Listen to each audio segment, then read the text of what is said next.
சொல்லுங்க, கர்த்தருடைய வார்த்தை கேட்க தயாரா இருக்கிறீங்களா? ஆமென், ஹல்லேலூயா. சொல்லுங்க, ஹல்லேலூயா. கர்த்தர் நல்லவர். ஆமென். அவர் நேற்று மீண்டும் என்று மாறாத தேவனா இருக்கிறார். இந்த காலை ஆராதனைக்கு வந்திருக்கிற உங்கள் யாவரையும் கர்த்தராகிய இயேசு கிறிஸ்துவின் நாமத்தினால வாழ்த்தி வரவேற்கிறோம். கர்த்தர் தாமே உங்களை ஆசீர்வதித்து வழிநடத்தி பாதுகாத்துக் கொள்வாராக. ஆமென், ஹல்லேலூயா. நம்ம தொடர்ந்து இந்த வருஷம் கர்த்தர் கொடுத்த வாக்குத்தத்தம், கர்த்தர் கொடுத்த வார்த்தை, என் பாத்திரம் நிரம்பி வழியும். சொல்லுங்க, என் பாத்திரம் நிரம்பி வழியும். மை கப் ரன்னeth over. என் பாத்திரம் எதுவுமே உதவாத காலியான ஒரு அற்பமான தூக்கி எறியப்பட்ட பாத்திரத்தை கர்த்தர் நிரம்பி வழிய பண்ணுவார். ஆமென், ஹல்லேலூயா. கேட்கறதுக்கு நாடு இல்லை என்ற ஒரு நிலையில் இன்றைக்கு நம்ம வாழ்ந்து கொண்டு நின்று கொண்டு இருப்பீர்களானாலும் கர்த்தர் உங்கள் பாத்திரங்களை நிரம்பி ஒழிய செய்வார். ஆமென். உன் பாத்திரத்தை கர்த்தர் தேடி வந்திருக்கிற முதல்ல சொன்ன எத்தனையோ கோடிக்கணக்கான இந்தியாவில் பாத்தீங்கன்னா கிட்டத்தட்ட 130-140 கோடி மக்கள் இருக்கிறாங்க. ஆனாலும் இத்தனை கோடி மக்கள்ல ஆண்டவர் நம்மை தெரிந்து கொண்டிருக்கிறார். ஆமென், ஹல்லேலூயா. ஆண்டவர் நம்மை பிள்ளைகளாய் ஏற்றுக்கொண்டிருக்கிறார். அவர் தகப்பனாய் நமக்கு இருக்கிறார். ஒரு ஆமென் சொல்லுங்கள், ஹல்லேலூயா. அப்படிப்பட்ட ஒரு தேவன் தான் நம்முடைய தேவன். அவர் நம்மை தேடி வந்திருக்கிறார். நாம அவரை தேடி போகலங்க, உங்களை தேடி அவர் வந்திருக்கிறார். அதனால அதை அசட்டை பண்ணிடாதீங்க, அதை கேவலமா நினைச்சிடாதீங்க. இன்னைக்கு நிறைய பேருக்கு இருக்கிற ஒரு கெட்ட பழக்கம் என்னன்னா, எதெல்லாம் ஃப்ரீயா இலவசமா கிடைக்குதோ அதெல்லாம் ரொம்ப கேவலமா நினைப்போம். ஒரு ஆமென், ஹல்லேலூயா. எதெல்லாம் இலவசமா கிடைக்குது அதெல்லாம் கேவலமா நினைப்போம். எதெல்லாம் நம்ம விலை கொடுத்து உதவாததை கூட விலை கொடுத்து வாங்குறத பெருசா நினைப்போம். ஆமென், ஹல்லேலூயா. இன்னைக்கு ஒண்ணு உதவாது, ஆனா அதை நம்ம காசு கொடுத்து வாங்கினா அது பெருசா பெருமையா நினைப்போம். அப்படிப்பட்ட ஒரு உலகத்துல வாழ்ந்து கொண்டிருக்கிறோம். ஆண்டவர் இலவசமாக அவருடைய கிருபையினால நம்ம ரட்சித்திருக்கிறார். ரட்சிப்பை இலவசமாக கொடுத்திருக்கிறார். ஆனா அதை குறித்து நம்ம ஒருபோதும் சந்தோஷப்படுறதுல பெருமை கொள்றதில்லை. ஆனா அதே ஒரு காசு கொடுத்து அந்த ரட்சிப்பை நம்ம பெற்றுக்கொண்டோம் என்றால், கிருபை பெற்றுக்கொண்டோம் என்றால் அதை பெருசா நினைப்போம். ஆனா ஆண்டவர் அப்படி சொல்ல, இலவசமாய் பெற்றுக்கொண்டீர்கள், இலவசமாய் கொடுங்கள் என்று கர்த்தர் சொன்னார். ஒரு ஆமென், ஹல்லேலூயா. ஆனா அவருடைய ரட்சிப்பை குறித்து எப்பொழுதும் நீங்க ஒரு ஏளனமா இதுவா நினைக்காதீங்க. நான் சொல்லுவேன், இந்த உலகத்திலே ஒரு பெரிய காரியம் கர்த்தருடைய ரட்சிப்பு தான். ஒரு ஆமென், ஹல்லேலூயா. உனக்கு 1000 கோடி உனக்கு இருந்து ரட்சிப்பு இல்லைனாலும் ஒரு பிரயோஜனம் கிடையாது. ஆனாலும் ஆண்டவர் நீ கேட்கிற 1000 கோடி கொடுக்கலனாலும் உனக்கு ரட்சிப்பை கொடுத்திருக்கனா ஒரு வாழ்நாளெல்லாம் அவருக்கு நன்றி உள்ளவர்களாய், அவருடைய பாதத்தில் விழுந்து அவரை துதிக்க, அவரை ஆராதிக்கத்தக்கவர்களாய் இருக்கும்படியாய் நான் இந்த காலவேளை உங்களை வேண்டிக் கொள்கிறேன். ஆமென், ஹல்லேலூயா. கர்த்தரை தேடுங்கள், கர்த்தரை நம்புங்கள், கர்த்தரை விசுவாசிங்கள். கர்த்தர் உங்கள் வாழ்க்கையில எதை செஞ்சாலும் செய்யலனாலும் ஆண்டவருடைய ரட்சிப்புக்காக நான் நன்றி சொல்லுவேன். என் உதடுகளின் கனிகளாகிய ஸ்தோத்திர பலிகளை நான் ஏறெடுப்பேன் என்று நீங்கள் எப்பொழுதும் தேவனுக்குள் மகிழ்ச்சியாய் களி கூர்ந்திருங்க. ஆண்டவருடைய பிள்ளையாக ஏதோ ஒரு ஆதாயத்துக்காக நம்பி இருக்காதீங்க. ஒரு தாய் தகப்பன் இருக்கிற இடத்துல ஒரு பிள்ளை தாய் தகப்பன் ஏதோ ஒரு ஆதாயத்துக்காக அந்த தாய் தகப்பனோடு கூட அந்த பிள்ளை இருக்காது. அவர் எனக்கு என்ன செஞ்சாலும் செய்யறதுனால அவருடைய என்னுடைய தாய் தகப்பன், அதனால அவங்களுக்காக நான் வாழ்வேன், அவங்களோடு கூட இருப்பேன், அவங்களுக்காக நான் உண்மையா இருப்பேன் என்ற பிள்ளைகள் இருக்கிறது போல நீங்கள் இயேசு எனக்கு எதை கொடுத்தாலும் கொடுக்கலனாலும் தேவனுடைய பிள்ளை நான். அவர் என்னை அவருடைய ரத்தத்தினால கழுவி இருக்கிறார். அவர் ரத்தத்தினால என்னை மீட்டெடுத்திருக்கிறார். பாவியா இந்த உலகத்துல தேவனற்றவனாய் அவன் அந்த காணாமல் போன ஆட்டை போல அலைந்து திரிந்த தெய்வமற்றவர்கள் பாதை தெரியாத ஆட்டை போல நான் அலைந்து திரிந்த வேலையில இந்த உலகத்துல இந்த கிராமத்துல எத்தனையோ மக்கள், 1000 கணக்கான மக்கள் இருக்கும் பொழுது கர்த்தர் என்னை தேடி வந்தாங்க. அந்த தெய்வத்தை தான் நான் நம்பி இருக்கிறேன். அவருக்காக நான் வாழவேன் என்று எத்தனை பேர் இந்த காலையில ஒரு தீர்மானத்தை எடுப்பீங்க? ஒரு ஆமென் சத்தத்தை ஹல்லேலூயா. என் வாழ்க்கை இயேசு இருக்கிறார். பக்கத்தில் சொல்லுங்க, என் வாழ்க்கை இயேசு இருக்கிறார். யார் என் கூட இருக்கிறாங்களோ இல்லையோ, என் ரட்சிப்பின் பாத்திரம் இயேசு என்னோடு கூட இருக்கிறார். என்னை ரட்சித்திருக்கிறார், என்னை வாழ வைத்துக் கொண்டிருக்கிறார். என் தேவன் எனக்குள் இருக்கிறார். ஆமென், ஹல்லேலூயா. சொல்லுங்க, சூழ்நிலைகளை பார்த்து கலங்கிறாதீங்க. என் வாழ்க்கையில நடக்க வேண்டிய காரியங்கள் எல்லாம் நடக்கல, இல்ல நடக்காத காரியங்கள் எல்லாம் நடந்து விட்டது, எல்லாம் தீமையாய் மாறிவிட்டது, என் வாழ்க்கையில இறக்க வேண்டியதெல்லாம் இறந்து விட்ட, என் வாழ்க்கையே வெறுத்து விட்டது என்று ஒருவேளை வெறுப்பினுடைய பாதைகள் நீங்கள் போய் கொண்டிருந்தாலும் இந்த காலையில் உங்கள் எண்ணத்தை கர்த்தரோடு கூட இணைக்கணும். கர்த்தர் எனக்கு ரட்சிப்பை கொடுத்திருக்கிறார், அது போதும் எனக்கு. ஆமென், ஹல்லேலூயா. என் பக்கத்தில் இருக்கிறவனுக்கு 1000 கோடி சொத்து இருந்தாலும் எனக்கு அதை காட்டிலும் ஒரு பெரிய சொத்து இருக்கிறது, இயேசு என்ற சொத்து. ஆமென், ஹல்லேலூயா. சொந்தம் என்று சொல்லிக்கொள்ள யாரும் இல்லை, சொத்து என்று அள்ளிக்கொள்ள யாரும் இல்லை. ஆனால் இயேசு எனக்கு இருக்கிறார். ஆமென், ஹல்லேலூயா. எனக்கெல்லாம் இயேசுவே, எனக்கெல்லாம் இயேசு. இந்த கால வேளையில அன்பானவர்களே, உங்களை பார்த்து சொல்றேன், ஆண்டவர் உங்கள் மேல் அன்புள்ளவராய் இருக்கிறார், உங்களை நேசிக்கிறவராய் இருக்கிறார், உங்களை அவர் தேடி வந்திருக்கிறார். இது ஒரு ஏளனமாக ஏதோ உதாசீனப்படுத்திட வேண்டாம். ஆண்டவர் உங்கள் மேல் வைத்திருக்கிற அன்பின் உச்சகட்டம், சொல்ற அவருடைய இரக்கத்தின் உச்சகட்டம், அவருடைய தயவின் உச்சகட்டம் தான் உங்களை ரட்சித்து பிள்ளைகளாய் ஆண்டவர் இந்த இடத்துல உங்களை அமர பண்ணி இருக்கிறார். ஆமென், அல்லேலூயா. அதான் இந்த காலையிலே நான் சொல்றேன், சங்கீதம் 23:5 தான் நாம் தொடர்ந்து தியானித்துக் கொண்டிருக்கிறோம். என் சத்துருக்களுக்கு முன்பாக ஒரு மந்தியை ஆயத்தப்படுத்தி என் தலையை எண்ணெயினால் அபிஷேகம் பண்ணுகிறது, என் பாத்திரம் நிரம்பி வழிகிறது. ஆமென், அல்லேலூயா. என் ஜீவனுள்ள நாளெல்லாம் நன்மை கிருபையும் என்னை தொடரும். நான் கர்த்தருடைய வீட்டிலே நீடித்த நாட்களாய் நிலைத்திருப்பேன். ஆமென், அல்லேலூயா. கர்த்தர் இன்றைக்கு உங்களை இந்த காலை வேளையில் உங்கள் பாத்திரங்களை நிரம்பி வழிய செய்ய போகிறார். தொடர்ந்து நாம் இன்றைக்கான தியானத்துக்குள்ளாக நம்ம கடந்து செல்லலாம். இன்றைக்கான தலைப்பு நம்ம வாசிக்கலாம். நமக்கு எல்லாருக்கும் தெரிந்த ஒரு பிரபலமான ஒரு சத்தியம் தான், எல்லாரும் அறிந்ததுதான். அப்ப புதிய ஏற்பாட்டில் அப்போஸ்தலர் நடபடிகள் 9வது அதிகாரம் 1-6 வரைக்கும், அப்போஸ்தலர் 9வது அதிகாரம் 1-6 வரைக்கும் நான் படிக்கிறேன். சவுல் என்பவன் இன்னும் கர்த்தருடைய சீசரை பயமுறுத்தி கொலை செய்யும்படி சீரி பிரதான ஆசாரியரிடத்துக்கு போய், இந்த மார்க்கத்தராகிய புருஷரை ஆகிலும் ஸ்திரீ ஆகிலும் தான் கண்டுபிடித்தால் அவர்களை கட்டி எருசலேமுக்கு கொண்டு வரும்படி தமஸ்குவில் உள்ள ஜெப ஆலயங்களுக்கு நிருபங்களை கேட்டு வாங்கினான். அவன் பிரயாணமாய் போய் தமஸ்குவுக்கு சமீபித்த பொழுது சடிதியிலே வானத்திலிருந்து ஒரு ஒளி அவனை சுற்றி பிரகாசித்தது.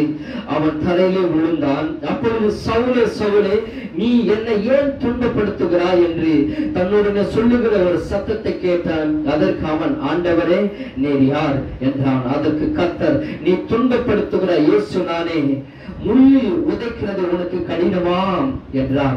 அவன் நடுங்கி திகைத்து, ஆண்டவரே, நான் என்ன செய்ய சித்தமாயிருக்கிறீர் என்றான்.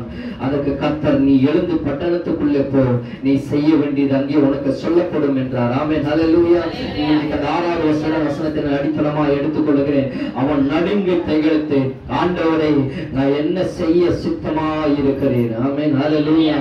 இன்னைக்கு நம்முடைய வாழ்க்கையில ஆண்டவருடைய சித்தத்தை அறிந்து கொள்ளாமல், ஆண்டவருடைய சித்தத்தை நாம் தெரிந்து கொள்ளாமல் இன்னைக்கு நம்ம வாழ்க்கையில ஓடிக்கொண்டிருக்கிறோம். இன்னைக்கு அநேகர்கள் ஆண்டவரை ஏற்றுக்கொண்டவர்களும் சரி, ஆண்டவர்களை ஏற்றுக்கொள்ளாதவர்களும் சரி, இன்னைக்கு நிறைய நேரத்தில் நாம் செய்கிற காரியங்கள் தம்முடைய சுய சித்தத்துல ஓடிக்கொண்டிருக்கிறோம். ஆனா சவுல்னா யார் தெரியுமா? அவர் வேற யாரும் கிடையாதுங்க. ஆண்டவருடைய ஆலயத்துல யாரெல்லாம் போறாங்களோ அவங்களை துன்பப்படுத்திக் கொண்டு சபைகளை அழிக்கிறது தான் அவனுடைய வேலை. என்ன வேலை? சபைகளை அழிக்கிற ஒரு வேலையை தான் அவர் சவுல் செய்து கொண்டிருந்தார். ஆமென், ஹல்லேலூயா. நான் சொன்னேன், ஆண்டவருடைய சபையை அவன் துன்புறுத்தணும், அழிக்கணும் என்று அவன் கண்டனம் கட்டிக்கொண்டு எல்லா இடத்திலும் ராஜாக்கள் இடத்துல ஒரு அப்ரூவல் பெற்றுக்கொண்டு எங்கெல்லாம் சபை இருக்கிறதோ அங்கெல்லாம் போய் சபையை துன்புறுத்தது, சபையை அழிக்கிறது, அப்படிப்பட்ட ஒரு காரியங்களை அவன் செய்து கொண்டிருந்தான். ஆமென், ஹல்லேலூயா. ஆண்டவருக்கு விரோதமாக, கிறிஸ்தவர்களுக்கு விரோதமாக, ஆண்டவருடைய பிள்ளைகளுக்கு விரோதமாக அவன் துணிந்து அவன் அதை ஒரு பெரிய ஒரு தொழிலாளி, ஒரு பிசினஸ், அதை ஒரு பெரிய ஸ்டேட்டஸா அவன் நினைத்தான். எங்க போய் கிறிஸ்துவ ஆலயத்தை அழிக்கிறேன்னா அவன் சந்தோஷமா நினைச்சிருப்பான். ஹாஹா, இன்றைக்கு நான் அந்த சபையை அழித்து விட்டேன், அந்த சபையை நொறுக்கி விட்டேன், அந்த சபையை சின்ன பின்னமாக்கி விட்டேன் என்று சந்தோஷமா ராஜாக்கள் எடுத்திலும் அவருடைய நண்பர்கள் எடுத்திலும் அவன் ஒரு செல்ஃபி எடுத்து காட்டுகிறது போல சந்தோஷத்தோடு அவன் பகிர்ந்து கொண்டு வாழ்ந்து கொண்டிருந்த ஒரு சவுல் தான். ஆமென், அல்லேலூயா. சபையை அழிப்பது அவனுக்கு அவ்வளவு பெரிய சந்தோஷம், அவனுடைய பிள்ளைகளை அழிப்பது அவனுக்கு ஒரு சந்தோஷம். அதனால ஆண்டவர் சொல்றாரு, என்ன சொல்றாரு தெரியுமா? முள்ளில் உதைக்கிறது உனக்கு கடினமாம் என்றார். ஆமென், ஹல்லேலூயா. அவன் ஒவ்வொரு நாளும் ஆண்டவரை முள்ளில் உதைத்துக் கொண்டிருக்கிறான். நிறைய நேரத்தில் நினைக்கிறோம், சபையை அழிக்கிறதுனால, சபையை ஒடுக்கிறதுனால மனிதர்களை நாம் துன்பப்படுத்துகிறோம், அந்த போதகரை அந்த துன்பப்படுத்துகிறோம், அந்த விசுவாசிகளை துன்பப்படுத்துகிறோம், இல்ல கிறிஸ்தவர்களை துன்பப்படுத்துகிறோம் என்று அநேக ஜனங்கள் இன்னைக்கு நினைத்துக் கொண்டு அதை ஒரு தவறான வழியாக, அதை ஒரு பெரிய பிரஸ்டீஜியாக நினைத்துக் கொண்டு இன்னைக்கு அநேக இடங்களில் சபையை துன்படுத்தி கொண்டு, கிறிஸ்துவை துன்படுத்தி கொண்டு சபையை அழித்துக் கொண்டு வருகிற நாட்களில ஆண்டவர் சொல்றார், இதெல்லாம் மனுஷனை அழிப்பதற்கல்ல, மனுஷனை நீ துன்பப்படுத்தல, என்னை நீ முள்ளால் உதைத்துக் கொண்டிருக்கிறாய். ஆமென், ஹல்லேலூயா. என்னை நீ அழித்துக் கொண்டிருக்கிறாய், என்னை தொட்டுக் கொண்டிருக்கிற பிள்ளைகளை இல்ல, என்னை தொட்டுக் கொண்டிருக்க. இன்னைக்கு நான் சொல்றேன், ஆண்டவர் ஆலயத்திற்கு விரோதமாய், கர்த்தருடைய ஆலயத்திற்கு விரோதமாய் எழும்புகிறவர்கள் அந்த ஒரு மனுஷனை துன்பப்படுத்தல, அந்த மக்களை துன்பப்படுத்தல, அந்த விசுவாசிகளை துன்பப்படுத்தல, டைரக்டா ஆண்டவரை தாக்கி கொண்டிருக்கிறார்கள். ஆமென், ஹல்லேலூயா.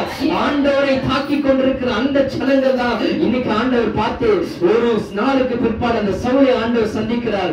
ஆண்டவர் சந்திக்கும் போது, நீ துன்பப்படுத்துகிற இயேசு நான் தான்.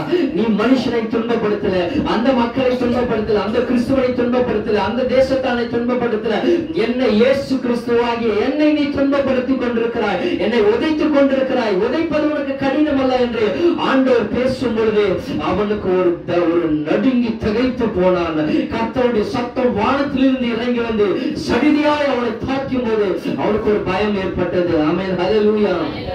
இந்த காலையில உங்களை பார்த்து சொல்லுகிற காரியம் என்னன்னா, உங்கள் வாழ்க்கையில உங்கள் சபையை துன்பப்படுத்த நினைக்கிறவர்கள், உங்கள் வாழ்க்கையை துன்பப்படுத்த நினைக்கிறவர்கள், நான் சபைக்கு போகிறேன் என்று உன்னை துன்பப்படுத்த நினைக்கிறவர்கள், இல்ல நான் கிறிஸ்தவனாய் மாறிவிட்டேன், இல்ல நான் சபைக்கு போய் கொண்டிருக்கிறேன் என்று இன்னைக்கு ஒருவேளை உன் குடும்பத்திலேயோ உன் சொந்த பந்தத்திலேயோ உன் நகரத்திலேயோ இன்னைக்கு உன்னை துன்பப்படுத்திக் கொண்டு, உன்னை வேதனைப்படுத்திக் கொண்டு, உன்னை அவமானப்படுத்திக் கொண்டு, உன்னை இலட்சியாய் எண்ணிக்கொண்டிருக்கிற பிள்ளைகளுக்கு நான் இன்னைக்கு கர்த்தர் சொல்றார், அவர்கள் உன்னை துன்பப்படுத்தல, உன்னை வேதனைப்படுத்தல, உன்னை அவமானப்படுத்தல, ஆண்டவராகிய இயேசு அவர்கள் உதைத்துக் கொண்டிருக்கிறார்கள், ஆண்டவரை துன்பப்படுத்திக் கொண்டிருக்க. நீங்களும் ஒரு வேளை இயேசு குறித்து ஏளனமாய் சபைக்கு போகும்போது ஜெபிக்கிறத குறித்து நீங்க ஒரு வேளை அறியாம யெகோவாய் பேசும்போதோ நீங்க தேவனை வேதனைப்படுத்துகிறீர்கள், தேவனை துன்பப்படுத்திக் கொண்டிருக்கிறீர்கள். ஆமென், ஹல்லேலூயா.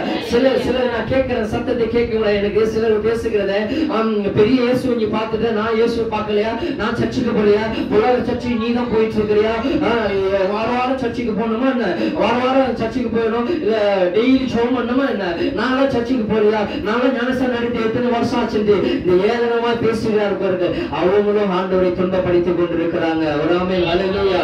ஆனாலும் ஆண்டவர் சவுலை சந்திக்கும் போது, ஆண்டவர் சவுலை சந்தித்த பிறகு அவன் சொல்றான், ஆண்டவரே நான் என்ன செய்ய சுத்தமா இருக்கிறேன். நீ கேளுங்க, ஆண்டவரே நான் என்ன செய்ய சுத்தமா இருக்கிறேன் சொல்லுங்க. ஆண்டவரே நான் இன்னைக்கு நம்ம சித்தத்தின்படி செய்யறது இல்லைங்க. இன்னைக்கு நிறைய நேரத்தில் நம்ம சித்தத்தின்படி செய்துதான் நம்ம எல்லாமே ஒன்றும் இல்லாம போயிடுச்சு.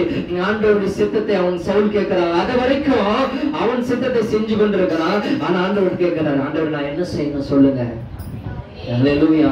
நான் என்ன செய்யணும் சொல்லுங்க ஆண்டவர் கேட்கிறேன். இன்னைக்கு நான் தலைப்பு இப்படியே சொல்றேன், ஆண்டவருடைய சித்தம் உங்களை நடத்தும். என் பாத்திரம் தேவ சித்தத்தினால் நிரம்பி ஒழியும். ஆமென், ஹல்லேலூயா.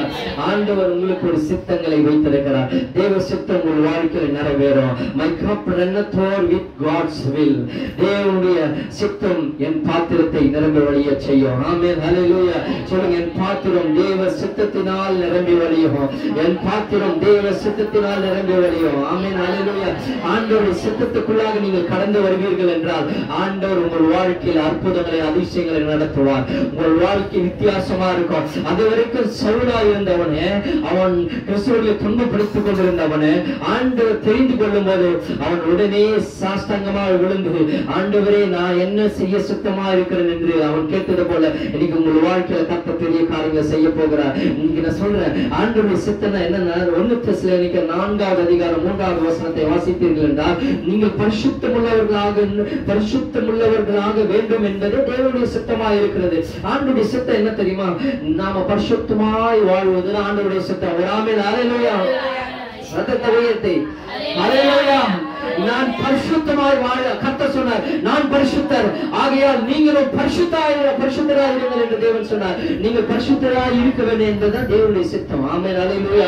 ஏதோ ஒன்று வாழ்ந்து கொண்டிருக்கிறது இல்ல, ஒரு எப்படிப்பட்ட ஒரு சேற்றில் நாட்டத்தில் விழுந்து ஒரு பாவத்தில் விழுந்து வாழ்வது தேவனுடைய சித்தம் அல்ல. பரிசுத்தமுள்ளவர்களால் வாழ வேண்டும் என்பது தேவனுடைய சித்தமாய் இருக்கிறது. ஆமென், ஹல்லேலூயா.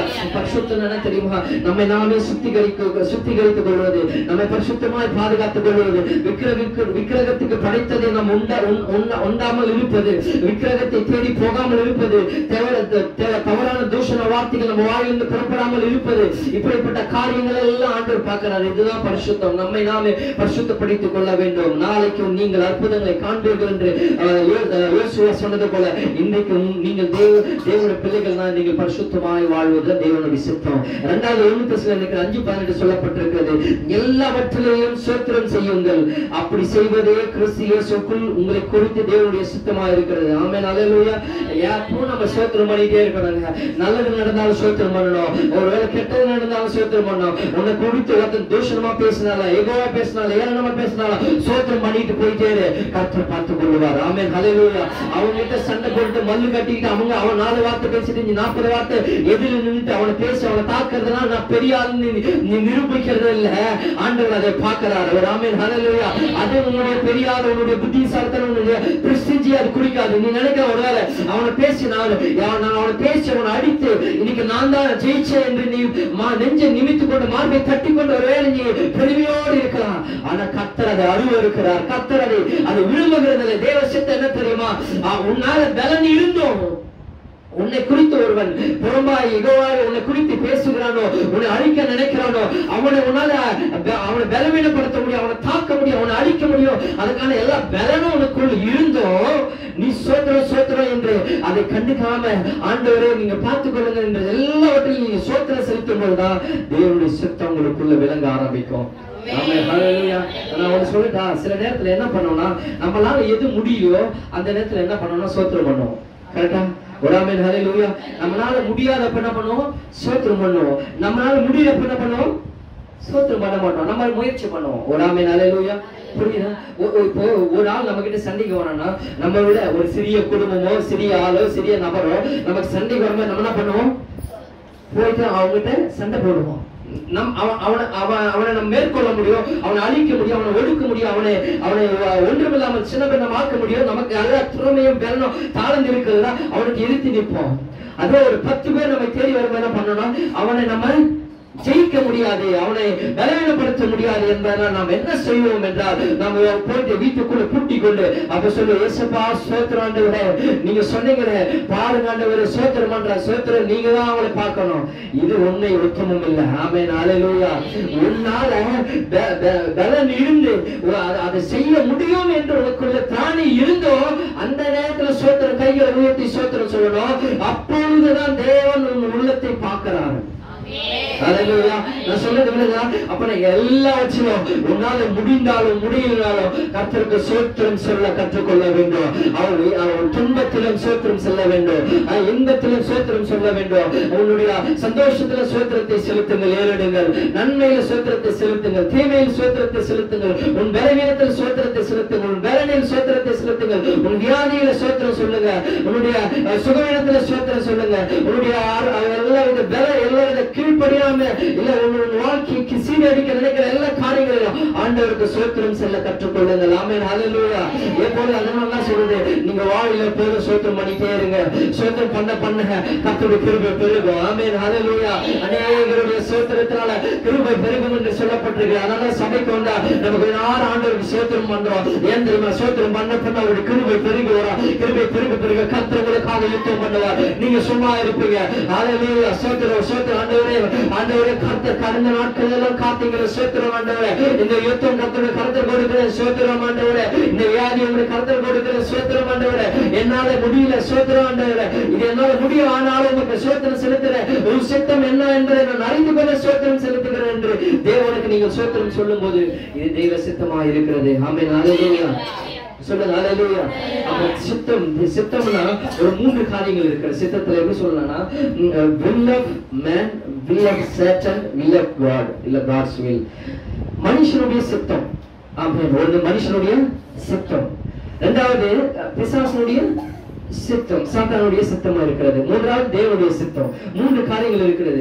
நாம் என்ன பண்றோம்னா, மனுஷனுடைய சித்தம்னா நம்ம திட்டத்தை நிறைவேற்ற நாம ஒண்ணு நிர்ணயித்து இது நடக்கணும், இதை செய்யணும் என்று நம்ம முயற்சி பண்ணுவோம். அநேக நேரங்களில நம்ம மனிதனுடைய சித்தம் என்ன பண்ணணும்னா தோல்விகளில் தான் முடியும். ஆமென், ஹல்லேலூயா. அநேக நேரங்களில் மனிதனுடைய சித்தம் தோல்விகளில் முடியும்.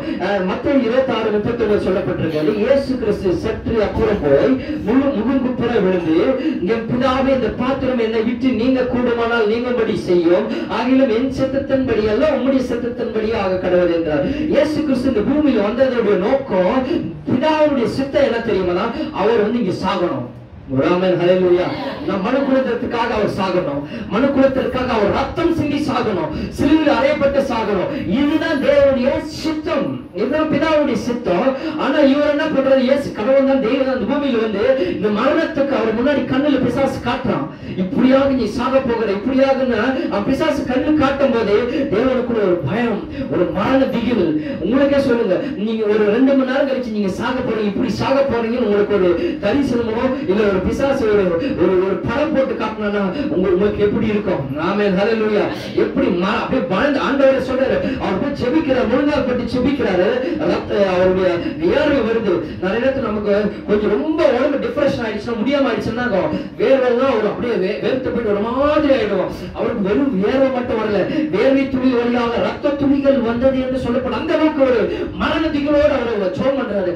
அப்பதான் அவர் யோசிச்சு சொல்றாரு, பிதாவே உமக்கு சித்தமானால் இந்த பாத்திரம் என்னை விட்டு நீங்கும்படி செய்யுது. அவருடைய மனுஷனுடைய சித்தத்திற்கு அவர் போகிறார். போயிட்டு அவர் ஜெபம் பண்ணும்போது, ஆண்டவரே உன் சித்தத்தை விட என் சித்தத்தை கொஞ்சம் நிறைவேற்றுங்க ஆண்டவரே அப்படின்னு அவர் கேட்கிறார். ஒருவேளை அன்றைக்கு கேட்டு இருந்தார்னா, ஒருவேளை அன்றைக்கு இயேசு கிறிஸ்து தன்னுடைய சித்தத்தின்படியே செஞ்சிருந்தார்னா, இல்லைன்னா அவர் பிசாசுடைய சித்தத்தின்படி செஞ்சிருந்தாரா, தேவ திட்டம் ஃபெயிலியர் ஆயிருக்கும், தேவ தீர்மானம் ஃபெயிலியர் ஆயிருக்கும், தீர்க்க தரிசனங்கள் சொன்ன தீர்க்க தரிசன வார்த்தைகள் ஃபெயிலியர் ஆயிருக்கும், எல்லாமே ஃபெயிலியர் ஆயிருக்கும். இனி ஒருவரும் கிறிஸ்தவனாக நம்ம மாறி இருக்க முடியாது, தேவ பிள்ளைகளாக இருந்திருக்க முடியாது. இன்னைக்கு நீங்க நான் இங்க தேவனுடைய சமூகத்தை உகந்த தேவனை ஆராதிக்க முடியாது, தேவனுடைய பிள்ளைகளாக இருந்திருக்க முடியாது, ஒருவரும் தேவனுடைய ராஜ்யத்திற்குள் பிரவேசிக்க முடியாது. எல்லாருமே சீர்கட்டு பரலோகத்தை விட்டு மரணத்தை நோக்கி, இந்த பாதாளத்தை நோக்கி, நரகத்திற்கு தான் போய் கொண்டிருக்க முடியும். ஆனா இயேசு கொஞ்சம் அவர் தடுமாறினாலும் அவர் தன்னைத்தானே தன்னைத்தானே என்ன பண்ணாரு? அவர் சரிப்படுத்திக் கொண்டார். ஆமென், ஹல்லேலூயா. அவர் தன்னைத்தானே கொஞ்சம் தேற்றிக் கொண்டு திரும்பவும் பிதாவுடைய சித்தத்துக்கு அவர் ஒப்பு கொடுத்தார். வார்த்தை புரியாத மாறுகிறது. ஒரு ஆண்டவரே, நீங்க குடும்பம் நீங்கபடி செய்யும், ஆகிலும் என் சித்தத்தின்படி அல்ல பிதாவுடைய சித்தத்தின்படியே நடக்கப்படுவது என்றார். இன்னைக்கு நாம் சில நேரங்கள் ஜெபிக்கும் போது நமக்கு ஆண்டவருக்கு சித்தமா இல்லைன்னு பார்க்கணும். அன்றைக்கு அந்த குஷ்டரோகி இயேசு கிறிஸ்து மலையிலிருந்து மலை ஜெபத்தை முடித்து விட்டு அவர் இறங்கி வரும்போது அந்த குஷ்டரோகி ஆண்டவரை பார்த்து கேட்கிற கேள்வி என்ன தெரியுமா? ஆண்டவரே உமக்கு சித்தமானால் என்னை சுத்தமாக்க உம்மால ஆகும் என்று அவன் கேட்கும் பொழுது ஆண்டவர் சொன்ன, எனக்கு சித்தம் உண்டு, நீ சுத்தமாக என்று. சில நேரங்களில் ஆண்டவருக்கு சித்தமில்லாத காரியங்களை நாம் ஈடுபடுகிறதுனால, ஆண்டவருக்கு சித்தமில்லாத காரியங்களை நாம் செய்கிறதுனால, ஆண்டவருக்கு சித்தமில்லாத காரியங்கள் நம்ம செயல்படுகிறதுனால தோல்வியை காண்கிறோம். நம்ம வாழ்க்கையில முன்னேற்றம் இல்லை, அந்த காரியங்கள் நடக்கல. காரணம் என்ன தெரியுமா? ஆண்டவரே நான் செபித்து நடக்கல, ஆண்டவருக்கு சித்தமில்லாத காரியங்களை செய்து கொண்டிருக்கிறோம். ஆமென், ஹல்லேலூயா.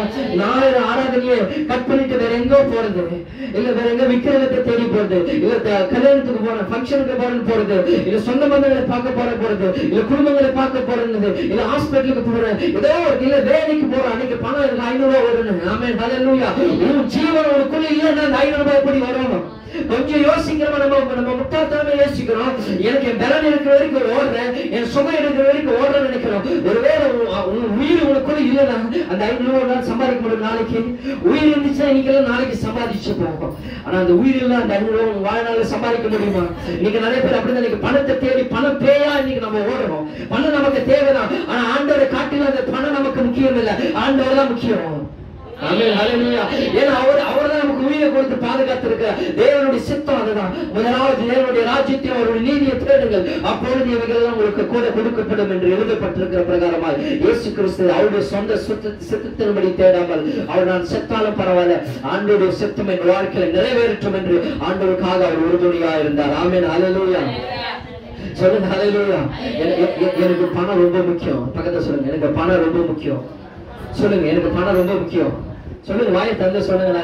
எனக்கு பணம் இல்லாம ஒண்ணும் பண்ண முடியாது. நீ 10 ரூபாய் நீ பஸ் ஏறி கூட போக முடியாது.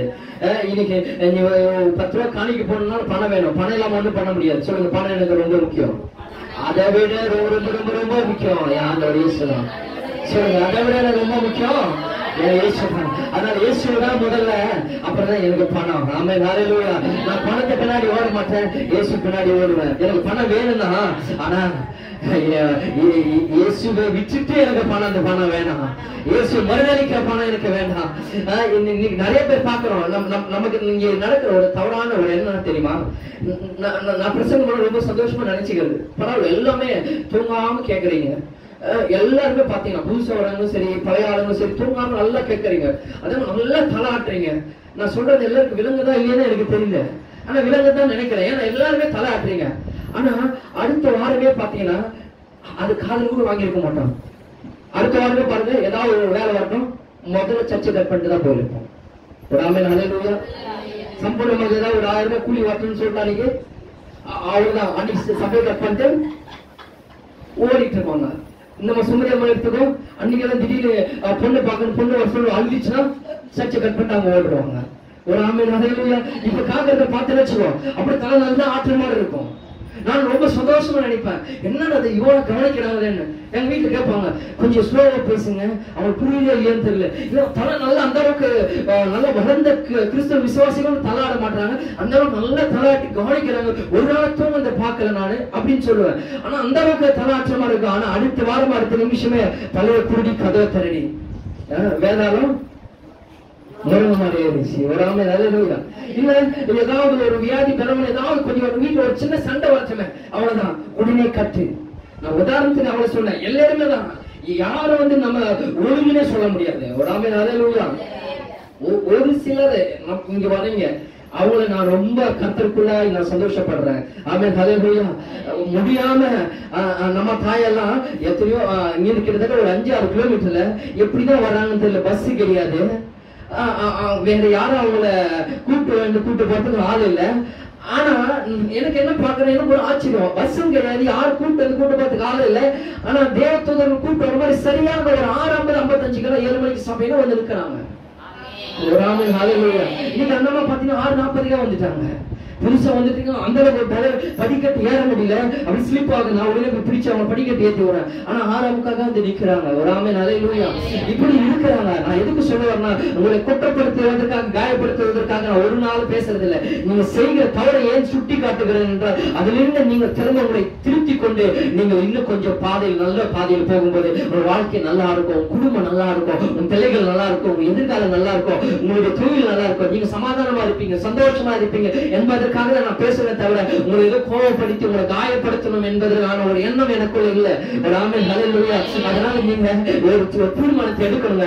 என்ன நடந்தாலும் அன்னைக்கு அந்த ஞாயிற்றுக்கிழமை நமக்கு 7 to 9 ஒரு 2 மணி நேரத்தை நீங்க கர்த்தருக்கு என்று நீங்க ஒதுக்கணும். என்ன ஷெட்யூல் வந்தாலும் சரி, ஆமென் ஹல்லேலூயா, எதா இருந்தாலும் சரி, என் ஆண்டவருக்கு அடுத்துதான் எல்லாமே சாகிற மாதிரி டாக்டரே அப்பாயின்மெண்ட் கொடுத்ததுனாலும் சரி, என் ஆண்டவரை ஆராதிச்சுட்டு நான் போயிடுறேன் மருத்துவமனைக்கோ இல்ல அப்பாயின்மெண்ட்டுக்கோ என்ற ஒரு திட்டத்துக்குள் நீங்க வந்துட்டீங்கன்னா நீங்கள் கர்த்தர் மருத்துவமனை உங்களை கொண்டு செல்ல மாட்டார். உங்களை கர்த்தர் நாடகம் பரிகாரியாக கர்த்தர் எய்த்துக்கு வரப்படின வியாதி ஒன்று உங்களுக்கு வர பண்ணு கர்த்தர் உங்களுக்கு சுகத்தை கொடுக்க அவர் வல்லமையுள்ளவரா இருப்பார். என்னைக்கு நீங்கள் உண்மையாய் ஆண்டவரை தேட ஆரம்பிக்கிறீங்களோ அன்னைக்கு ஒரு வாழ்க்கை மாறுங்க. நான் சொல்றேன், எப்பேற்பட்ட வியாதியான இருக்கட்டுங்க, அது கேன்சர் வியாதியான இருக்கட்டும், பிரெயின் டியூமரா இருக்கட்டும், அது எப்படி என்ன சொல்றேன், எய்ட்ஸ் வியாதியான இருக்கட்டும், இல்ல அது அல்சரா இருக்கட்டும், இல்ல கிட்னி ஃபெயிலியரா இருக்கட்டும், இல்ல இதய கோளாறாக இருக்கட்டும், எப்பேற்பட்ட வேலையான இருக்கட்டும், வியாதியான இருக்கட்டும், ஆண்டவருக்கு சித்தமா இருந்துச்சுன்னா உண்மையா நீங்க ஆண்டவரை தேடினீங்கன்னா ஆண்டவர் நொடி பொழுது அவர் தொட்டு உங்களை சுகமாக்கி அந்த வியாதி மரணத்திலிருந்து கர்த்தர் உங்களை வீட்டை செய்ய வல்லமையுள்ளவரா இருக்கிறார். ஒரு கையை தட்டி வீட்டா மாறாமா எல்லேவன் வல்லமையுள்ள தேவன், அவருக்கு தெரியும் என்ன செய்ய வேண்டும் என்று. எல்லேவனால் கூடாத காரியம் ஒன்றும் இல்லை. நீங்க 17 வருஷம் 18 வருஷம் அந்த வியாதி படுக்கிற அந்த விலங்குல போராட்டத்தோடு சண்டைப்பட்டுக் கொண்டிருக்கிறார். ஆனா ஆண்டவரை உண்மையாய் நீ தேடினார், அவர் ஒரே பார்வை பார்த்தாலே உன் வியாதியை நீக்குவார், உன் மரணப்படுக்கையை மாற்றுவார், உன் துன்பத்தை மாற்றுவார், உன்னுடைய எளிமையான வாழ்க்கை கர்த்தர் உயர்த்துவார். எத்தனை பேர் சொல்றது உங்களுக்கு புரியுது? ஆமென் ஹல்லேலூயா. சொல்லுங்க ஹல்லேலூயா. ஆண்டவருக்கு ஒரு சித்தம் இருக்கிறதுங்க, ஒரு தேவ சித்தம் இருக்கிறது. இன்னைக்கு நம்ம மனுஷ சித்தத்துல ஓடுறோம். என்ன தெரியுமா, ஒருவேளை நான் இன்னைக்கு சபைக்கு போனேன்னா ஒருவேளை இந்த வியாதி சரியாயிடும், வரது கரெக்ட் தான், நான் குறை சொல்லல. ஆனா அதே நம்ம பிரதானமா நம்பி வரக்கூடாது. என் ஆண்டவரை நம்பி வர, என் ஆண்டவரை நம்பி வர, என் ஆண்டவர் தான் எனக்கு பரவாயில்ல, ஆண்டவரை சுகம் கொடுங்க, சோத்திரம் ஆண்டவரை, அப்படி சுகம் கொடுக்கணும், நான் செத்தால என்ன உங்கிட்ட வரும் ஆண்டவரை அப்படின்னு ஒரு எண்ணம் உனக்குள்ள வரட்டும். என் ஆண்டவர் உன்னை வாழ வைப்பார், உன்னை உயர்த்தி அழக பார்ப்பார், உன்னை வாழ வைக்கிற தெய்வம் ஆண்டவர். குப்பையில் இருக்கிற உன்னை எழுத்து கோபுரத்தில் அமர பண்ணுகிறவர் தான் என்னுடைய ஆண்டவர். உன்னை அப்படியே சாக விட மாட்டார், அந்த வியாதியை சாக மாட்டாய் நீ. கர்த்தர் உனக்கு பரிகாரியாக அவருடைய வார்த்தையாக மருந்து உனக்கு கொடுப்பார். ஒரு ஆமென். ஹல்லேலூயா. எத்தனை பேர் என்னோடு கூட விசுவாசிக்கிறீங்க? மனுஷ சித்தம் அல்ல, தேவனுடைய சித்தம். ஒரு ஆமென். ஹல்லேலூயா. சொல்லுங்க, இன்னைக்கு யார் சொந்த பந்தமே என்ன வெறுத்தாலும் சரி, ஒருவேளை யார் என்ன சொன்னாலும் சரி, ஞாயிற்றுக்கிழமை ஆராதனை நான் தவற விட மாட்டேன். என் உயிரே போனாலும் என் உயிர் சபையெல்லாம் வந்து போகும் என்று நீங்கள் ஒரு தீர்மானத்தை நீங்க இன்னைக்கு எடுப்பீர்கள் என்றால் உங்கள் வாழ்க்கை கர்த்தர் விளக்கையை ஏற்றி ஒளிர பண்ணுவார். ஆமென். ஹல்லேலூயா. அப்ப மனுஷனுடைய சித்தம் என்னவாகும் என்றால், அநேக நேரங்களில் மனிதனுடைய சித்தம் தோல்விகளில் தான் முடியும். ஆமென். ஹல்லேலூயா. நம்ம எத்தனையோ திட்டம் போட்டிருக்கிறோம், எத்தனையோ காரியங்கள் விரும்பி இருக்கிறோம், எல்லாமே நடந்திருக்கிறதா? இல்ல. ஆனா சில காரியங்கள் நடக்கும். ஒரு வேலையோ ஒரு பிசினஸ் ஏதோ நம்ம நடப்போம், சில காரியங்கள் வெற்றி அடையும், அநேகத்துல தோல்விதான். நம்ம பழமொழி சொல்லுவோம், ஒரு ஜானியர்னா ஒரு மரம் சறுக்கல். ஒரு ஆமென். ஹல்லேலூயா. ஒரு ஜான் மேல ஏற மாதிரி இருக்கும், ஆனா ஒரு மரம் கீழே சரிக்கு வர மாதிரி இருக்கும். சம்பாதிக்கிற மாதிரி தான் தெரியும், ஆனா செலவு எக்கச்சக்கமாயிட்டு இருக்கிற மாதிரி தெரியும். ஆமென். ஹல்லேலூயா. ஆனா ஆண்டவருடைய சித்தத்துக்குள்ள நீங்க ஒப்பு கொடுத்து வரும்போதுதான் உங்க வாழ்க்கையை கர்த்தர் மாற்றுவார். பிசாசுடைய சித்தம் என்ன தெரியுமா? எப்போதும் தோல்விகள் தான் முடியும். பிசாசுக்கு நீங்க செவி கொடுத்துட்டு பிசாசு செய்யற காரியத்தை நீங்க செய்ய ஆரம்பிச்சீங்கன்னா எப்பவுமே தோல்வியா தான் முடியும். ஆமென். ஹல்லேலூயா. இயேசுவோடு கூட இருந்த ஒரு ஆள் தான் யாருன்னா யூதாஸ் காரியோத்து. யூதாஸ் காரியோத்து என்ன பண்ணாரு? இயேசுவோடு கூட இருந்தாரு. ஒரு நாள் என்ன பண்ணாரு? பிசாசுடைய சித்தத்துக்கு செவி கொடுத்துட்டான். பிசாசு சொல்றதை கேட்டுட்டான். பிசாசு சொன்னா என்ன சொன்ன? இதேதான் இப்ப சொன்ன மாதிரிதான். நீ இயேசு காட்டி கொடுத்துருந்தா உனக்கு 30 வெள்ளி காசு கொடுக்குறேன்னா, அப்ப வெள்ளி காசு ஃபேமஸ். பணத்தை உனக்கு நான் 30 வெள்ளி காசு கொடுக்குறேன்னு சொன்ன உடனே என்ன பண்ண? பணம் வருதுன்னு சொல்லிட்டு இயேசுவை முத்தம் செய்து காட்டி கொடுத்தான். ஆமென். ஹல்லேலூயா. பிசாசுக்கு தன்னுடைய வாழ்க்கையை அவன் கொடுக்கும் பொழுது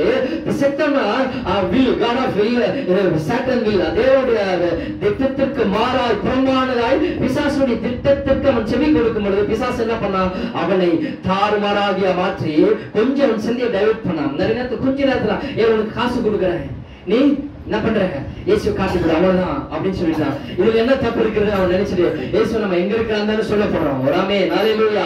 இயேசு எங்க இருக்கிறான்னு சொல்ல போறோம்ட்டு இயேசு காட்டி கொடுத்து 30 வெள்ளி காசு வாங்கிட்டான். ஆனா கடைசி முடிவுல என்ன நடந்தது தெரியுமா? அவன் நான்கு கொண்டு செத்து போனான். பிசாசுடைய சித்தத்திற்கு நீங்கள் செவி கொடுப்பீர்கள் என்றால், இன்னைக்கு ஒருவேளை நீங்க பிசாசை தேடி ஓடிக்கொண்டிருந்து பிசாசுக்கு விக்கிரகத்தை தேடி நீங்க ஓடிக்கொண்டிருந்து ஆண்டவருக்கு பிரியமில்லாத காரியங்களை தேவ சித்தத்துக்கு மாறா நீங்க செய்து கொண்டிருப்பீர்களா? இன்னைக்கு நல்லா இருக்கிற போல தெரியும், உன் குடும்பம் நல்லா இருக்கிற போல தெரியும், உன் பிள்ளைகள் நல்லா இருக்கிற போல தெரியும், உன் பெற்றோர் நல்லா இருக்கிற போல தெரியும், உன் கணவன் மனைவி நல்லா இருக்கிற போல தெரியும், உன் நண்பன் சந்தோஷம் எல்லாருமே நல்லா இருக்கிற போல தெரியும். ஒரு நாள் அது மரணத்தை நோக்கி கொண்டு போகும்.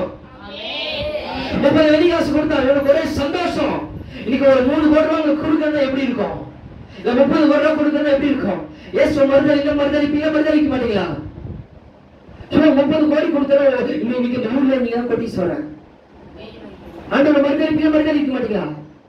உங்களுக்குள்ளதான் இருக்கு. நான் அதை குற்றப்படுத்த விரும்புறேன். ஆமென். ஹல்லேலூயா. இதுதான் யோதாசுக்கு வந்தது. யோதாஸ் தப்பு பண்ணிட்டான்னு சொல்றோம். அதே சோதனை உனக்குள்ள வந்தா நீ இன்னைக்கு தப்பு பண்ணிவே இல்லையா? நீங்க கொஞ்சம் சிந்திச்சு பாருங்க.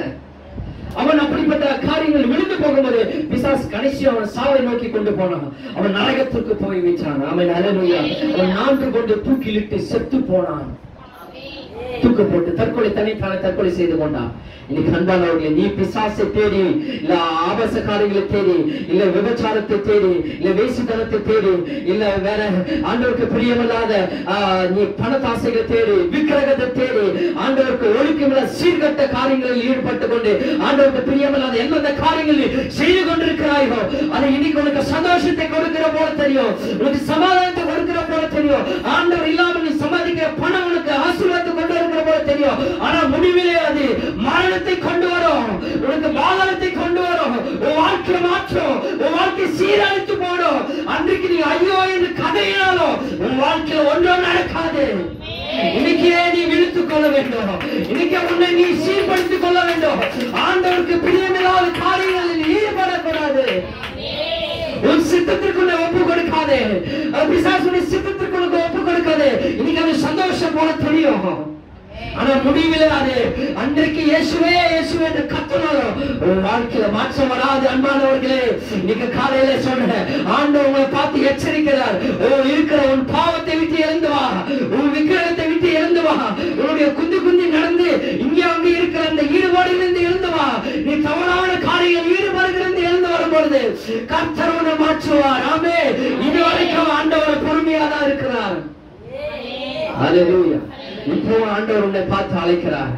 எங்க விழுந்து கிடக்கிறியோ கர்த்தர் உன்னை அழைக்கிறார். எழுந்து வா. நீ எந்த இடத்தில் சறுக்கி இருக்கிறியோ அந்த இடத்துல எழுந்து வா. ஜெபிக்காத அந்த பாவத்தில் விழுந்து கிடக்கிறியோ எழுந்து வந்து ஆண்டவருக்கு பிரியமான காரியங்களை செய்ய வேண்டும். அப்படிதான் பிசாசு உங்கள் வாழ்க்கையை அழித்து போடு விடுமா. கடைசிய மரணத்தை நோக்கி கொண்டு போடுவோம். நமக்கு எல்லாருக்கும் தெரியும், ஆதாம் ஏவாள் ஏதேன் தோட்டத்தில் இருக்கும் போது ஏவாள் கிட்ட போய் பிசாசு பேசுறான். பிசாசுடைய சித்தத்தை அவள் காதுல சொல்றான். அவள் கொஞ்சம் பிசாசுக்கு செவி கொடுக்கிறான். அந்த பழத்தை போய் சாப்பிடுன்னு சொல்லிட்டு சின்ன காரியம் ஆண்டவர் சொன்னாத காரியத்தில் பிசாசு சித்தத்திற்கு அவள் செவி கொடுக்கும் பொழுது அவள் இன்னைக்கு கிறிஸ்துவ உலகமே இன்னைக்கு இருக்க நம்ம சந்ததியா இன்னைக்கு பாவத்துல விழுந்து கிடக்கிறது காரணமே அந்த ஒரு பிசாசுடைய சித்தம் ஏவாளுடைய வாழ்க்கையில நிறைவேற்றின பொழுது இன்னைக்கு உலகமே சீர்கட்டு கிடக்கிறதுக்கு காரணம் அதுதான். இன்னைக்கு பிசாசை தேடி நீங்க போனீங்க, உங்க சந்ததியார் சீர்கட்டு போய் விடுவீர்கள். உங்க வாழ்க்கை பிள்ளைகள் சீர்கட்டு போய் விடுவார்கள். ஆமென். ஹல்லேலூயா. இன்னைக்கு நான் சொல்ற திரும்ப இன்னைக்கு பணம் இருக்கிறது, நான் செய்யறதெல்லாம் நல்லா இருக்கிறது என்று நீங்க நினைக்கலாம். ஆனா முடிவில் அது உனக்கு மரணத்தை கொண்டு வரும்.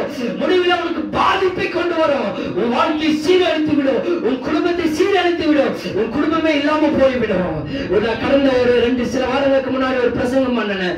ரூத் என்ன பண்ணா, ரூத்துடைய சந்ததியில நகோமி அவ எலிமெலேக்கு ஆண்டவரை விட்டு அவர்கள் பிழைப்பதற்காக வைத்து பிழைப்பதற்காக அவர்கள் மோவாப் தேசம் பெத்லகேம் விட்டு மோவாப் தேசத்துக்கு போகும்போது அன்றைக்கு எல்லாமே நல்லா இருந்தது போல தெரிந்தது. கடைசி முடிவில் எல்லாமே இழந்து போனாங்க. 2 பிள்ளைகளை இழந்து போனாங்க.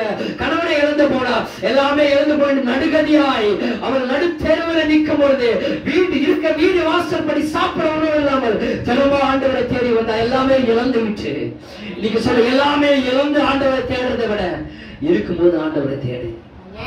பக்கத்துல சொல்லுங்க, எல்லாமே இழக்கிறதை விட எல்லாமே இழந்து ஆண்டவரை தேடுறதை விட இருக்கும்போது அதை தக்க வைத்துக் கொள்ள ஆண்டவரை தேடு. நான் சொல்றது புரியுதா?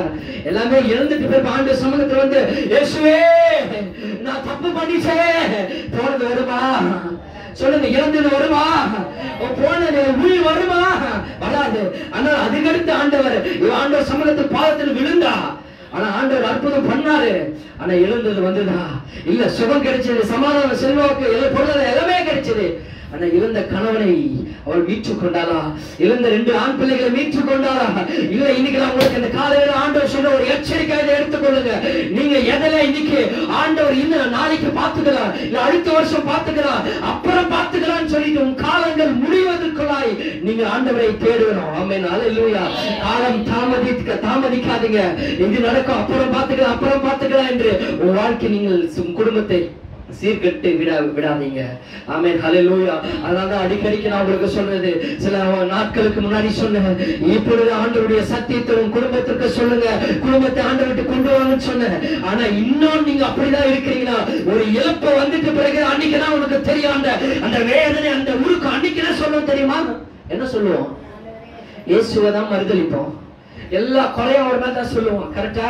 அவர் தாங்க, அவரை நம்பி நான் போனேன். நீ நம்பி வந்து நீ உயிரோட தானே இருக்கிற. உன்னை அவர் சாகடிச்சாரா? இல்ல நீ செத்து போயிட்டியா? நீ உயிரோட தானே இருக்க.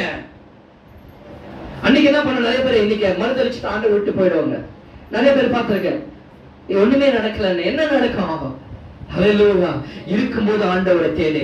இறப்பதற்கு முன்னாடி ஆண்டவரை தேடு. உன் வாழ்க்கை குடும்பம் சீர்கட்டு இல்லாதபடிக்கு கர்த்தர் பாதுகாத்து உயர்த்துவார்.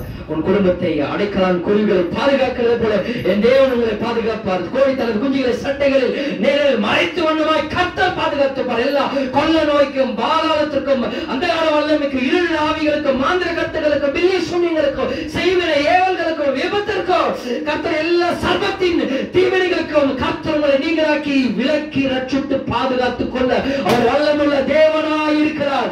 அந்த தேவனுடைய சித்தத்திலே நீங்கள் செவி கொடுக்கிறோம். ஹல்லேலூயா.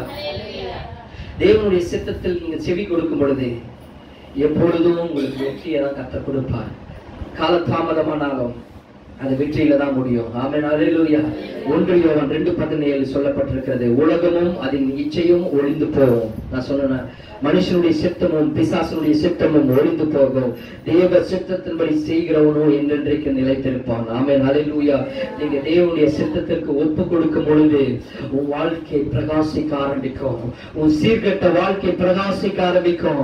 கர்த்தர் உன்னை உயர்த்துவார், உன் குடும்பத்தை உயர்த்துவார், உன் பிள்ளைகளை உயர்த்துவார், அடுத்த ஸ்தானங்களில் கர்த்தர் உங்களை கொண்டு போவார். இன்னும் நீங்கள் ஏதோ ஒரு கொத்தப்பட்டவர்களா இல்லாமல் இன்னும் கடின இருதயத்தோடு வாழ்வீர்கள் என்றால் வாழ்க்கையில் ஒரு மாற்றமும் வராது. ஹல்லேலூயா. அந்த நகோமி இழப்பதற்கு முன்னாடி ஆண்டவர் உன்னைய தேடி தோடி வந்துட்டு இருந்தால, ஒருவேளை அவன் ஓடின பெத்லகேமை விட்டு மோவாபுக்கு ஓடினா, ஏதோ எல்லாமே நல்லா இருக்கும் போது அவளுக்கு இருதை குத்தப்பட்டதாய், ஐயோ வேணாம், ஆண்டவர் விட்டு வேணும், ஆண்டவர் இல்லாத இந்த சுகபோகம் எனக்கு வேண்டாம், ஆண்டவர் இல்லாத ஆட்சி எனக்கு வேண்டாம், ஆண்டவர் இல்லாத ஆகாரம் எனக்கு வேண்டாம், பட்டே இருந்து சத்தம் சாகுற இல்ல வேணாங்க போயிடவா நம்ம வீட்டுக்கு நம்ம தேசத்துக்கு திரும்பி இருந்தால கணவனைய 2 பிள்ளைகளை அவன் காத்திருப்பா. கணவனை 2 ஆண் பிள்ளைகளை அவன் பார்த்திருப்பாங்க. ஆனா அன்னைக்கு எல்லாமே மறந்த, தேவனை மறந்துட்டு, ஆண்டவரை மறந்துட்டு, ஆண்டவர் செய்த நன்மைகளை மறந்துட்டு அவன் என்ன பண்ண, பிசாசு சித்தத்துக்கு செவி கொடுத்து, மோவாப் என்றால் பிசாசுடைய ஆதிக்கம் நிறைந்த இடம், மோவாப் என்றால் அங்க பிசாசுடைய ஆளுகை சித்தம் நடக்கிற ஒரு இடம். அந்த பிசாசுக்கு செவி கொடுக்கும் பொழுது அவள் வாழ்க்கை நரகத்தை கொண்டு போனது. நரகத்தை பார்த்து விட்டால், எல்லாவற்றையும் இழந்து விட்டால். இன்னைக்கு அன்பானவர்களை பார்த்து அன்பா இந்த காலையிலே சொல்றேன், ஒரு ஆண்டவர் சொல்ற காரியங்கள் இழப்பதற்கு முன்னாடி அதை பாதுகாத்துக்கொள். இழப்பதற்கு முன்னாடி ஆண்டவர் தேடு, அப்புறம் ஆண்டவர் குறை சொல்லாத. பக்கத்துல சொல்லுங்க, அப்புறம் ஆண்டவர் குறை சொல்லாத, அப்புறம் ஆண்டவர் மேல மூஞ்சி கோச்சிட்டு போகாத. ஆமென், ஹல்லேலூயா. பண்றதை நம்ம பண்ணிட்டு மூஞ்சி திருப்பிக்கிட்டு போவோம் ஆண்டவர் பக்கமா. சபை பக்கம் போனாலும் திருப்பிக்கிட்டு என்னோ அவர் உங்ககிட்ட இருந்து எதை எடுத்துட்டு மாறி அவரை பார்த்துட்டு போவோம். உனக்காக ஜீவனை கொடுத்தவர் அம்மா அவரே, உனக்காக ரத்தம் சிந்தினவர் அம்மா அவரே, உங்ககிட்ட எந்த பலனை எதிர்பார்க்க உனக்காக உயிரை கொடுத்தவர் அம்மா அவரே. அவரை நீ மூஞ்சி திருப்பிக்கிட்டு போற அது நல்லது நினைச்சிட்டு இருக்கிறியா? அவர் மேல கோபமா இருக்கிற அவரை பார்த்து நீ சபிக்கிறது நல்லது நினைக்கிறியா? உனக்காக உயிரை கொடுத்த ஒரே தெய்வம் அவரு. உனக்காகவே சாக போகிறது என்று தெரிந்தோ என் பிள்ளை வாழ போகிறது என்று சந்தோஷமாய் அந்த சிலுவை ஏற்றுக்கொண்டவருமா அவரு.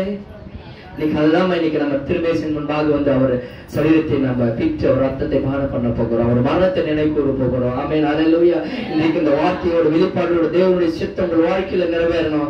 பிசாசுடைய சித்தம் ஒருபோதும் வாழ்க்கையில நிறைவேறக்கூட செவி கொடுக்காதீங்க. உங்களோட மனுஷ சித்தமும் நிறைவேறக்கூடாது. அன்றைக்கு பவுல் அதான் ஜெபித்தா. சவுல் ஜெபிக்கும் போது, ஆண்டவரே நான் என்ன செய்ய சித்தமா இருக்கிறேன், நீ சொல்லும் அடியேன் கேட்கிறேன் என்று சொல்ல மாதிரி, போ நீ செய்ய வேண்டியதை நான் சொல்லுகிறேன். இதுவரைக்கும் மனிதர்கள் சொன்னதை நீ செய்தாய், பிசாசு சொன்னதை நீ செய்தாய், இனி நான் சொல்லுகிறதை நீ செய்வாய் என்று தேவனுடைய சித்தத்தை கர்த்தர் உங்கள் வாழ்க்கையில் துணிக்க செய்தார். இன்னைக்கு நான் சொல்றேன், ஒரு தீர்மானத்தை எடுங்க. ஆண்டவர்கிட்ட கதறுங்க, அழுவுங்க, ஆண்டவர்கிட்ட கேளுங்க. ஆண்டவரே என் பிள்ளைகளை என்னிடத்தில் கொண்டு வாங்க, என் குடும்பத்தை என்னிடத்தில் கொண்டு வாங்க, என் உறவினர்களை என்னிடத்தில் கொண்டு வாங்க, என் சொந்த பந்தங்களை என்னிடத்தில் கொண்டு வாங்க, என் கிராமத்தை என்னிடத்தில் கொண்டு வாங்க. ஆண்டவரே இழக்க கூடாது நீ ஆண்டவரே. ஆமென், ஹல்லேலூயா. இழக்க கூடாது ஆண்டவரே, அந்த இழப்புகள் இனி நடக்க கூடாது ஆண்டவரே என்று நீங்க ஆண்டவர்கிட்ட கேளுங்க. பிசாசுடைய சித்தம் நடக்க கூடாது. ஆமென், ஹல்லேலூயா.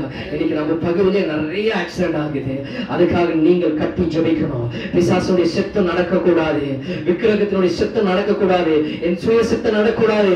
இனி ஆண்டவரே உங்களுடைய சித்தம் நடக்கணும். ஆண்டவரே இனி ஒரு ஆத்மாவும் கெட்டு போக தேவ சித்தம் இல்லை என்று சொன்னீங்களே ஆண்டவரே, உங்க ரத்தத்தை தொளிக்கிறோம், இடத்துல சுட்டிலும் ஆண்டவரே வேலை அடைக்கிறோம். இனி ஒரு விபத்து நாவிகளும் ஒரு மரணமும் நடக்க கூடாது, அதற்கு நான் நிற்கிற இந்த திறப்பின் வாசல் என்று நீங்கள் ஜெபிக்க ஆரம்பிக்கும் போது எல்லா மரண ஆவிகள் விபத்து ஆவிகள் கடந்து போனோம், சங்கார தூதன் ஆவிகள் கடந்து போனது போல இன்றைக்கு கடந்து போகணும். நீங்கள் தான் எழும்பணும். நீங்க எழும்பு வரையிலும் கிராமங்கள் பாழாய் கிடக்கும். நீங்க எழும்பி கர்த்தருடைய சித்தத்தை நிறைவேற்ற எத்தனை பேர் உண்மையில இருக்கிறீங்க? எத்தனை பேர் ஆண்டவருடைய பாதத்தில் வந்து நிற்க காத்திருக்க நீங்க உண்மையிலவரா இருக்கிறீங்க? யாராவது நம்ம வாரம் முழுவதும் வேலைக்கு போற செய்யற ஒரு நாள் யாராவது இந்த சபையில் வந்து ஒரு நாளா தனியா ஜெபிச்சிருக்கீங்களா? அந்த அனுபவம் உங்களுக்கு இருக்கிறதா?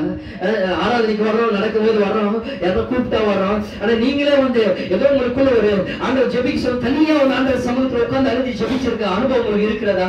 இல்ல. ஒரு ஆமென் ஹல்லேலூயா. இதெல்லாம் வாழ்க்கையில் நம்ம வாழணுங்க. இதெல்லாம் நீங்க கற்றுக்கொள்ளணுங்க. ஆண்டவர் எந்த அளவுக்கு தேடு, பைத்தியமாய் தேடு ஆண்டவரை, ஒரு பைத்தியமாய் தேடு. உன் வாழ்க்கை பிரகாசமா இருக்கும், உன் வாழ்க்கை செழிப்பா இருக்கும், உன் வாழ்க்கை எதையும் இழக்காதபடி கர்த்தர் பாதுகாத்துக் கொள்வார். ஆமென் ஹல்லேலூயா. முழு உள்ளத்தோட முழு சிந்தையோட ஆத்மாவோட கர்த்தரை தேடு, கர்த்தரை நம்பு, கர்த்தரை விசுவாசி. ஆண்டவரே என் மூச்சு, என் சுவாசம், என் வாழ்க்கை எல்லாமே என்று. ஆண்டவரே தான் எனக்கு எல்லாமே. என் உயிரை என்னுடைய கைத்தை துண்டித்து போட்டாலும் என் ஆண்டவர் தான் இயேசு என்று நான் சொல்லி செத்து போவேன் என்ற ஒரு தீர்மானத்தில் நீங்க வாழும்போது கர்த்தருடைய தேவ திட்டங்கள் சித்தங்கள் வாழ்க்கையில் பகிரங்கமாய் நடக்க ஆரம்பிக்கும். உனக்கு அறிவில்லாத உன்னை, படிப்பில்லாத உன்னை, எதுக்குமே பேச திறமை இல்லாத உன்னை, வெகுளியா இருக்கிற உன்னை கர்த்தர் உயர்த்தி அழகு பார்ப்பார். ஜாதிகளுக்குள்ள உங்களை கர்த்தர் கீர்த்தியும் புகழ்ச்சியுமாய் நிற்க உயர்ந்த எலும்ப செய்ய வல்லமையுள்ள தேவனாய் இருக்கிறார். நீ பயப்படாதே, கலங்காதே, சோர்ந்து போகாதே. ஆண்டவர் பேசிக் கொண்டிருக்கிறார் உன்னோடு கூட. இனியும் நீ கால தாமதம் பண்ணாதே. எப்படியாக காலில் விழுந்தாவது கர்த்தர் பக்கமாய் திருப்பு. கர்த்தருடைய சித்தத்திற்கு செவி கொடுக்கும் பொழுது பிள்ளைகள் சாகாமல் பிழைத்திருந்த கர்த்தருடைய செய்திகளை அறிவிப்பார்கள். உன் குடும்பம் கர்த்தருக்கு இடம் உன்னுடைய சொந்த பந்தங்கள் கர்த்தருக்கு இடம் நீ கர்த்தருக்கு கொடுக்கிற ஒரு பெரிய வெகுமதி அதுதான். ஆமென் ஹல்லேலூயா.